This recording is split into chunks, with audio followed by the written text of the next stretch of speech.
how concerned are we with the fact that we're seeing a pause in other parts of the world, but we're not seeing that with China in terms of, I think about pork consumption, think about beef exports.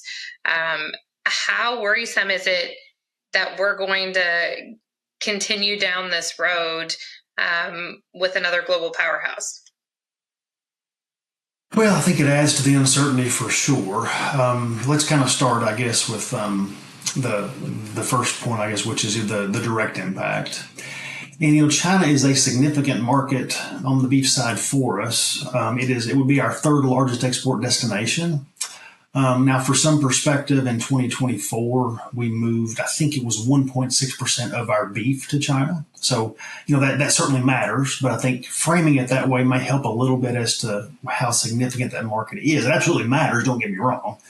But 1.6% of our beef in 2024 went there. China is obviously a big pork consumer, also a producer, so they come to play there as well. There's, with any of these tariff discussions, there's multi-levels. And I think asking the China question is important because it really does matter country by country and trading partner by trading partner.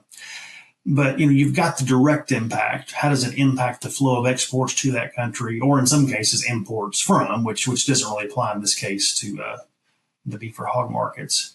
And then you've got some spillover effects across species, right? Even if beef is not as impacted as pork or poultry, there's some spillover substitution effects that matter. And then as we start thinking about potential for broader trade disruptions, and you start thinking about potential for things like, more widespread inflation and impact on jobs and consumer spending, to me, that's the other impact, right? There's the direct trade impact, but then there's the potential impact that it can have on demand if we get to a point where it actually is really impacting consumer disposable income somehow.